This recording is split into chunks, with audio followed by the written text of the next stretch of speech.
Hello everyone, welcome to my new video. तो ये वीडियो फिर से the power of subconscious mind पे ही है। तो आज हम आगे के कुछ टॉपिक्स पे बात करेंगे जो इस बुक में दिए हैं, और होप करता हूँ आपको पहली वीडियो पसंद आई होगी। अगर आपने अभी तक नहीं देखी है तो जाके देखिए। ऑथर ऑफ बिलीफ की बात करते हैं, the law of belief. Author ये कहते हैं कि हर रिलीजन में सबके अलग अलग बिलीफ होते हैं, पर ये बिलीफ जो होता है वो क्या होता है। तो इसका जवाब ऑथर देते हैं कि बिलीफ थॉट होता है जो कि सारे काम करवाता है सबकॉन्शियस माइंड से। मतलब हमारे बिलीव्स जैसे होते हैं, हमारा सबकॉन्शियस माइंड उसी डायरेक्शन में काम करता है। और बाइबल से एक लाइन कोट करते हुए ऑथर कहते हैं, if thou canst believe, all things are possible to him that believeth। मतलब आप जैसा बिलीव करते हैं वैसे ही चीज़ें आपकी लाइफ में होने लगती हैं, वैसे ही चीज़ें लाइफ में आपके आने लगती है। और जैसा कि मैंने बताया अभी कि बिलीफ थॉट्स होते हैं, तो थॉट्स हमारे हर एक्शन, एक्सपीरियंसेस, इवेंट्स, सर्कमस्टेंसेस, इन सब चीज़ों की वजह होते हैं। और ये सारी चीज़ें हमारी लाइफ में रिफ्लेक्शन और रिएक्शन होता है हमारे थॉट्स का।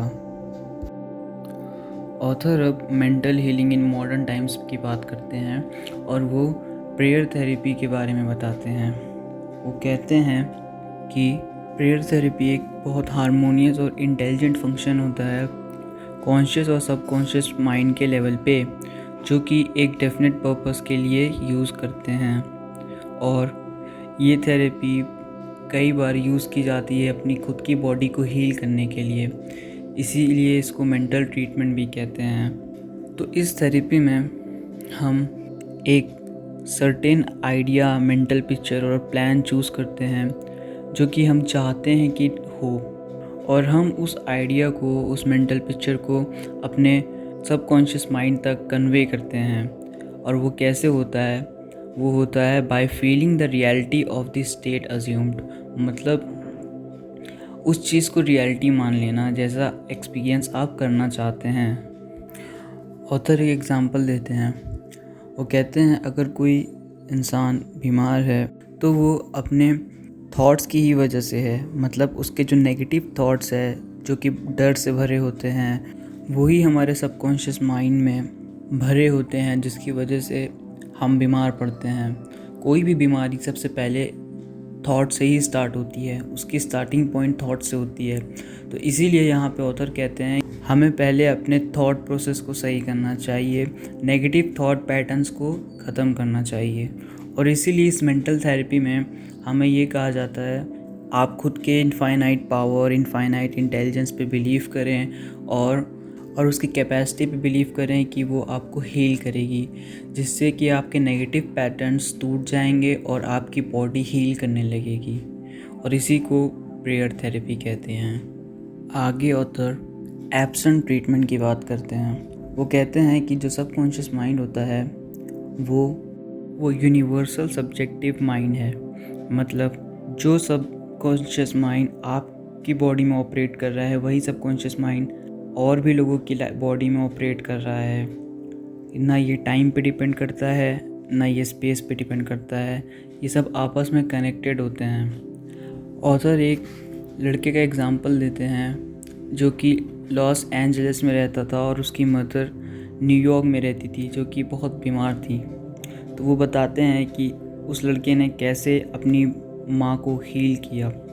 और मैं आपको एग्जैक्ट लाइंस बताता हूँ जो कि वो रिपीट करता था। The healing present is right where my mother is, her bodily condition is but a reflection of her thought life, like shadows cast on the screen. I know that in order to change the images on the screen, I must change the projection reel. My mind is a projection reel, and I now project in my own mind the image of wholeness, harmony, and perfect health for my mother. The infinite healing presence which created my mother's body and all her organs is now saturating every atom of her being, and a river of peace flows through every cell of her body. The doctors are divinely guided and directed. Whoever touched my mother is guided to do the right things. I know that disease has no ultimate reality. If it had, no one could be healed. I now align myself with the infinite principle of love and life, and I decree that harmony, health, and peace are now being expressed in my mother's body. तो वो लड़का ये explain कर रहा है कि जो कि उसकी मदर की बॉडी है और उसकी बॉडी, उन दोनों का जो सबकॉन्शियस माइंड है वो आपस में कनेक्टेड है, और उसकी मदर जो बीमार है वो अपनी मेंटल इमेज की वजह से है। तो वो कहता है कि अगर मैं चाहता हूँ कि मैं उनकी मेंटल इमेज को चेंज करूँ तो मुझे अपनी मेंटल इमेज चेंज करनी होगी, और ये चीज़ उन तक कन्वे करना होगा सबकॉन्शियस माइंड के थ्रू। और वो कहता है कि मैं अब अपने ब्रेन में होलनेस, हार्मोनी और परफेक्ट हेल्थ अपनी मदर के लिए ऐसी इमेज बनाऊंगा ताकि सबकॉन्शियस माइंड ये सारे थॉट्स उन तक कन्वे कर सके और उनकी लाइफ में भी चेंजेस आ सके। और ऐसा ही होता है, उसकी मदर कुछ टाइम के बाद ठीक हो जाती है। ऑथर अब ब्लाइंड फेथ हीलिंग की बात करते हैं। वो कहते हैं कि ऐसे बहुत सारे लोग हैं दुनिया में जिन्हें साइंटिफिक नॉलेज नहीं होती, लेकिन वो अपने ब्लाइंड फेथ की वजह से अपनी बॉडी को हील कर लेते हैं। और वो एक डॉक्टर के बारे में बताते हैं जो कि इसका यूज़ करता था। उसका नाम था फ्रांस एंटन मैस्मर, जो कि एक ऑस्टिन फिजिशियन था और पेरिस में प्रैक्टिस करता था। वो बताते हैं कि वो फिजिशियन अपने पेशेंट को ठीक करने के लिए मैग्नेट का यूज़ करता था। वो डिजीज़्ड पर्सन के बॉडी पे मैग्नेट लगाता था और उसकी बीमारी ठीक भी कर देता था मिरेकुलसली। तो ये वीडियो यहीं एंड करते हैं। अगर आपको अच्छी लगी तो लाइक, शेयर और सब्सक्राइब करें, और इस बुक की और वीडियोस आती रहेंगी। मैं पूरी कोशिश करूँगा कि इस बुक को अच्छे से डिस्क्राइब कर सकूँ वीडियो में और इजी लैंग्वेज में आप सबको समझा सकूँ।